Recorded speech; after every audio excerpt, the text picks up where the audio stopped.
Estamos empezando a tener terreno firme apenas en este tiempo, apenas en estos últimos años.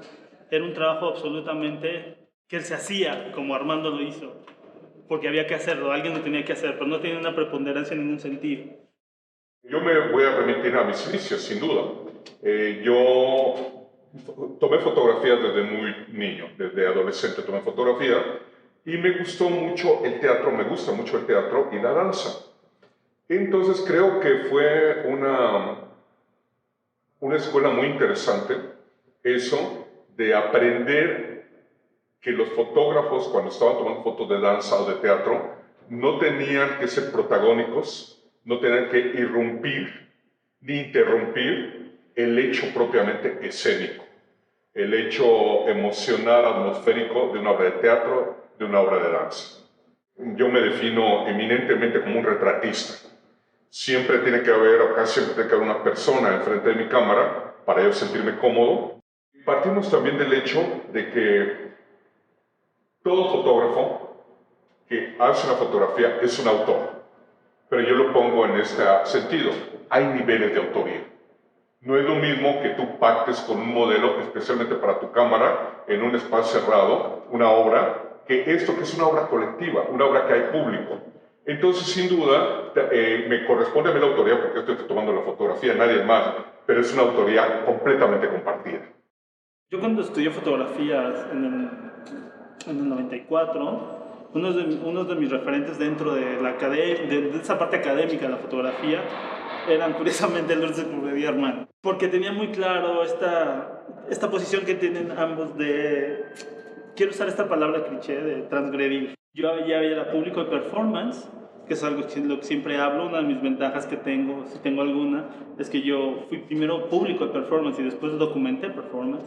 Y actualmente hay muchísima gente, no tanto en México, que no conozco mucho, pero sí en el mundo que se han consagrado haciendo. Puedo mencionar el caso muy específico de Joan Caselas en España, que él es artista de performance, pero él siempre lleva su camarita, como él dice. Yo siempre llevaba mi camarita desde los años 80. Entonces, de los años 80 sigue documentando hasta este momento. Entonces, él tiene un gran archivo y tiene un gran trabajo como documentador también. Cuando yo inicié, recuerdo muy bien también que aquí en la ciudad universitaria vi un performance de Antonio Montadas en 1978 en compañía con Adolfo Patiño y él nos invitaba a participar en el performance. Estaba Raquel Tibor de público y un puñado de 10 personas solamente. De repente se comenzó a generar ese interés por el performance en México y resulta que muchos eran mis amigos. Por ejemplo, el caso de Marcos Kurtich. Marcos Kurtich nos volvimos amigos a finales de los 70 y yo era como la mística, era como una misión de yo soy el fotógrafo de Marcos. Marcos Kurtich, obviamente lo sabemos, tuvo una larga carrera de performer. A mi juicio, el más grande performer que ha dado México. Y después vinieron Sindicato del Terror, que prácticamente fotografié todos los performances del Sindicato del Terror, a The Kitsch Company, la compañía de performance del Bar El 9, si no fotografié todas, porque eran muchas, pero sí fotografié un buen número, y fotografié con otros amigos, como Carlos Serpa, como No Grupo. Puedo decir que los 3 fotógrafos que hemos fotografiado más performance en México son, en orden cronológico, yo, después Mónica Naranjo y Antonio Juárez. Y hay mucha gente que toma performance, pero así como un registro muy personal, muy de amigos, de tomar 1 o 2 fotografías de vez en cuando. Siempre pensé que había 3 ejes fundamentales para mí, o siguen siendo fundamentales, creo yo. Uno, que es, voy a documentar para que esto salga en prensa y sea como vendible en prensa, vendible lo que cabe, ¿no? Para que se vea lindo en prensa, para que esto luzca en prensa. Ese era un eje importante. El otro eje para mí era que el artista, que cuando vea su documentación le fuera funcional a él mismo. Que diga, no, sí, Antonio, creo que me funcionan bien. Y la tercera, la que más he explotado, que es la libre, la mía, mi propia visión, ¿no? En la cual hago un trabajo documental que me importa solo a mí. Mientras cumpla con las otras 2, entonces me dedico a hacer la mía, que es involucrar los entornos dejar de involucrar, pensar que esto que estoy viendo a través del visor, el artista no tenía la más pálida idea de lo que estoy viendo y seguramente cuando lo vea no le va a gustar. Me iba mucho por esa idea de no le va a gustar, entonces me empecinaba que no le gustara al artista. Dentro de este conjunto, por ejemplo, esta fotografía de la niña Yaret funciona como para esta parte muy de prensa, de que esto tú lo publicas y dices, sí, es un performance, ¿de acuerdo? A diferencia de esto, que es como más conceptual, que no te narra algo muy claro ves a alguien que está con calzón y público y dices, no, es un loco haciendo algo.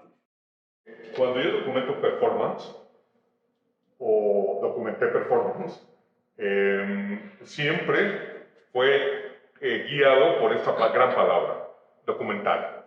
Y lo documental te tienes que informar puntualmente de una gran cantidad de sucesos que están pasando, que tú estás viendo y que potencialmente quieres que vean las personas interesadas y o que no estuvieron ahí. O incluso los que estuvieron ahí, que recuerden que eso estuvo pasando ahí, con esas líneas, con esos parámetros.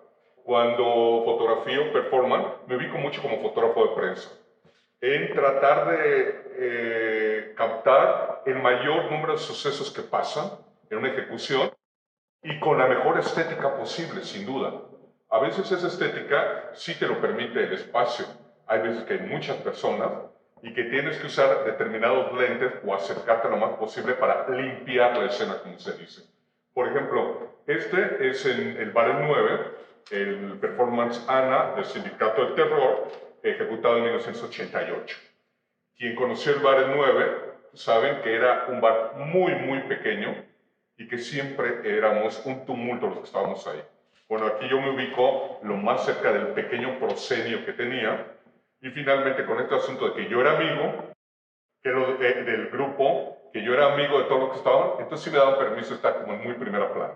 Entonces estaba yo muy pegado verdaderamente en un lente gran angular que me permitía un poco de movilidad y esta es sin trastocar la escena. O sea, la escena estaba transcurriendo y yo estaba absolutamente como público en primera fila, en primera línea.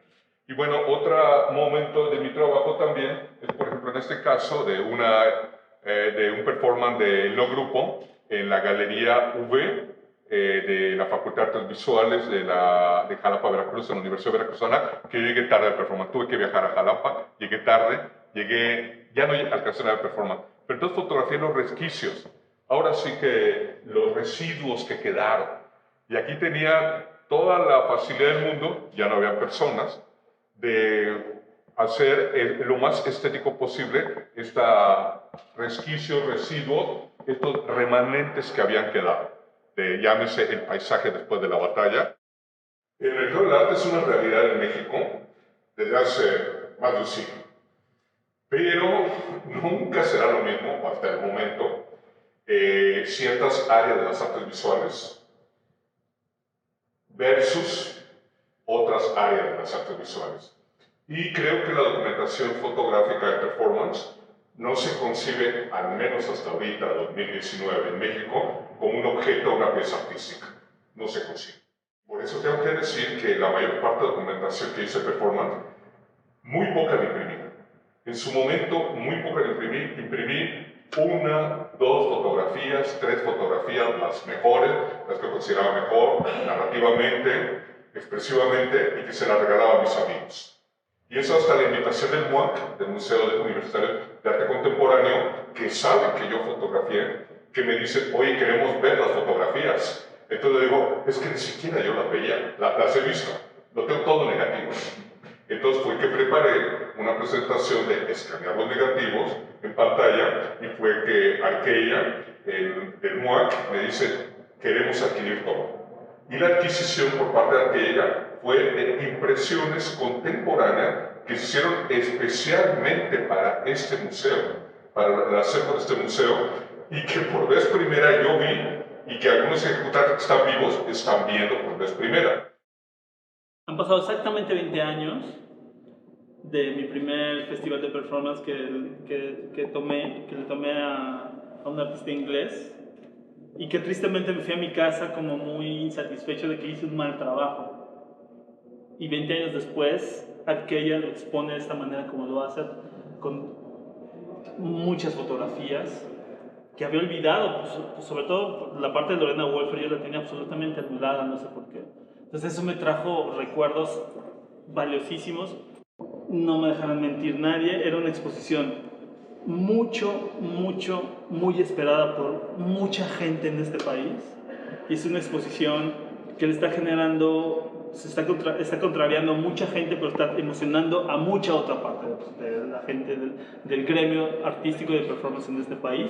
Y en ese sentido, por más que hablan para bien o para mal, es algo que, que empieza a hacer justicia en ese sentido. Desde hace muchos años gozamos algunas áreas de las artes visuales en México de un buen número de historiadores y algunos autores en específico, como es la pintura, la escultura sin duda y la fotografía. La fotografía nos va muy bien en términos generales, que tenemos un muy buen número de historiadores muy serios y que publican de una manera continua en publicaciones periódicas o publicaciones especializadas de alguna área de la fotografía o de algún autor de la fotografía. Pero esto contrasta notablemente con la historia del performance y del arte acción en México. Contrasta notablemente. Su práctica se remonta a más de 40 años en México, con una gran familia, que se puede hablar de abuelitos, hijos, padres, sobrinos, etc. ¿Y cómo es posible que los curadores y la historiografía mexicana no les esté dando el lugar? Y hoy es una realidad. Hoy, febrero de 2019, durante los siguientes 5 o 6 meses, el público, los interesados, los historiadores pueden venir a ver esta espléndida exposición. Es la primera vez que se hace en México una exposición así. Esperemos que esto despierte todo un interés y una motivación para que otros investigadores, otros curadores continúen. Y que instituciones, por supuesto, instituciones. O sea, creo que es una asignatura muy pendiente en museos de la Secretaría de Cultura del Instituto Nacional de Bellas Artes, que yo no he visto una exposición y un interés decidido hasta este momento como Arqueya y MUAC y esta exposición lo representan.